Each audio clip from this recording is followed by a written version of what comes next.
आप सभी का स्वागत है। और पिछले अगर 8 से 10 दिन का अगर पूरा सिनेरियो देखा जाए तो राजनीतिक घटनाक्रम तेजी से बदल रहा है। मैं बात करने वाला हूँ बिहार की, और बिहार में नीतीश कुमार ने पूरी भाजपा को, अमित शाह, नरेंद्र मोदी को घुटने पर ला दिया है। और घुटने पर लाने का सबसे बड़ा कारण यही है कि जिस तरीके से बाबा साहब को लेकर पूरे देश में हाहाकार मचा हुआ है, दलितों के बीच, पिछड़ों के बीच जिस तरीके से माहौल बन रहा है, उससे नीतीश कुमार भी परेशान है कि 2025 में, इसी वर्ष 2 दिन और इस साल में बचे हैं, 2025 में विधानसभा चुनाव होना है।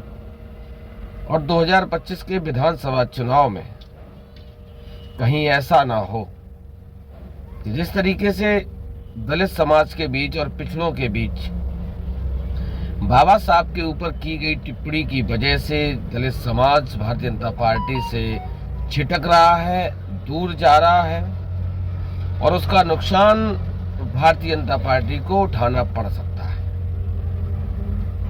और यही बात नीतीश कुमार को अंदर ही अंदर परेशान कर रही है। अगर इंडिया गठबंधन की बात करूं तो इंडिया गठबंधन की शुरुआत करने वाले, इंडिया गठबंधन की नींव डालने वाले नीतीश कुमार राजनीति में कभी कोई किसी का परमानेंट दुश्मन नहीं होता, कोई भी किसी का परमानेंट दोस्त नहीं होता। लेकिन जिन नीतीश कुमार ने इंडिया गठबंधन की नींव को डाला था, वही बिहार की ऐसी राजनीति उलट पलट हुई कि नीतीश कुमार को पाला बदलकर फिर एनडीए के साथ जाना पड़ा। लेकिन अगर पिछले 10 दिनों का पूरा देखा जाए तो नीतीश कुमार को अंदर ही अंदर एक बात बहुत ज्यादा परेशान कर रही है कि अगर अमित शाह के बयान का असर दलितों और पिछड़ों में 2, 4, 10% भी हुआ तो हमारी कुर्सी खतरे में आ जाएगी।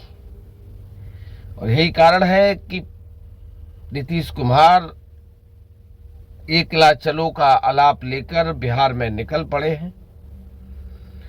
जबकि भारतीय जनता पार्टी के 2 डिप्टी सीएम बिहार में हैं, लेकिन नीतीश कुमार अकेले ही पूरी अपनी तामझाम, पूरा अपना लाव लश्कर लेकर जनता के बीच निकल चुके हैं, चूंकि 2025 का विधानसभा चुनाव सर पे है। और यही कारण है कि राजनीतिक घटनाक्रम कभी भी उलट पलट हो सकता है।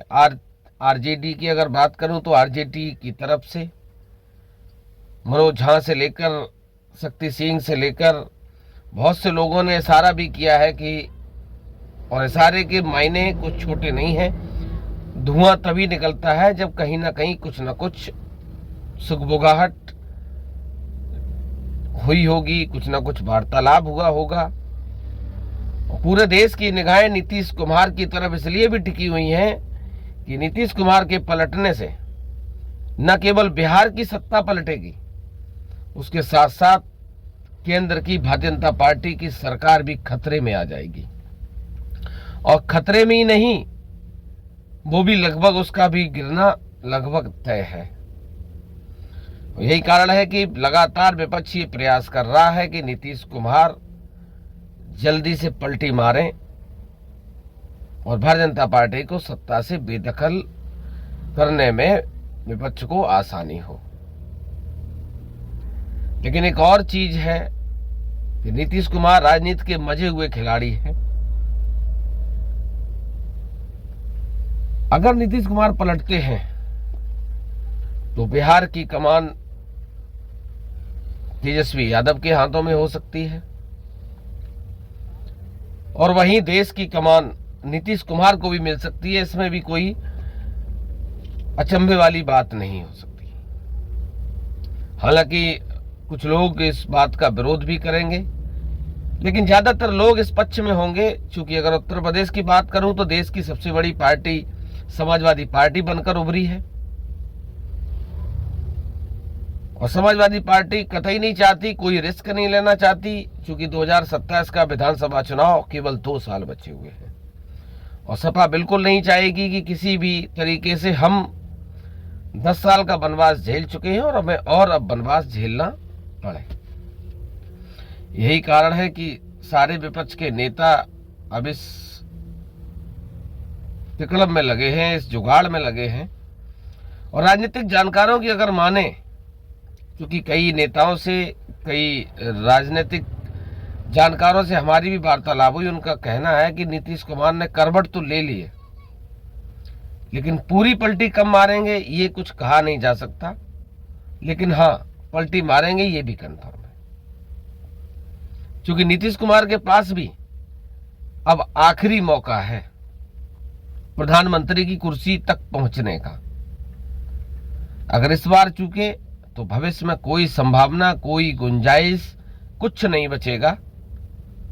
नीतीश कुमार मुख्यमंत्री तक ही सीमित रह जाएंगे और जो प्रधानमंत्री बनने का जो सपना कई वर्षों से पाले हैं नीतीश कुमार, वो सपना सपनों में ही दफन हो जाएगा। तो अब देखने वाली बात यह है कि कितनी जल्दी नीतीश कुमार पलटी मारते हैं और कब देश की और प्रदेश की सरकारें, बिहार की सरकार और केंद्र की सरकार उलट पलट होती है। क्योंकि अगर दिल्ली के विधानसभा चुनाव से पहले नीतीश कुमार पलटी मारते हैं तो इसका सबसे बड़ा फायदा अरविंद केजरीवाल को होगा और अरविंद केजरीवाल चौथी बार मुख्यमंत्री पद की शपथ लेने में कामयाब हो जाएंगे, आसानी से कामयाब हो जाएंगे। क्योंकि अब देखना यह है कि जिस तरीके के संकेत मिल रहे हैं उससे तो यही साफ जाहिर होता है कि राजनीतिक घटनाक्रम कभी भी उलट पलट हो सकता है। तो लगातार आप लोग नजर बनाए रखिए। अगर हमारे पास भी कोई अपडेट आएगा तो आप लोगों तक पहुंचाने का हम काम करेंगे। चैनल को अभी तक आपने सब्सक्राइब नहीं किया, अब सब्सक्राइब कर लीजिए, जिससे कि हमारी हर वीडियो आप तक आसानी से पहुंचे। बहुत जल्द दिल्ली के विधानसभा चुनाव की ग्राउंड रिपोर्टिंग के साथ आपके लिए उपलब्ध होंगे। जनवरी के पहले हफ्ते में ही हम दिल्ली पहुंच जाएंगे और दिल्ली की जो वास्तविकता, जमीनी हकीकत है, उससे रूबरू कराने का आप लोगों को पूरा प्रयास करेंगे। अगर चैनल को सब्सक्राइब, फॉलो नहीं किया तो सभी साथी कर ले, जिससे कि हमें और मजबूती मिल सके।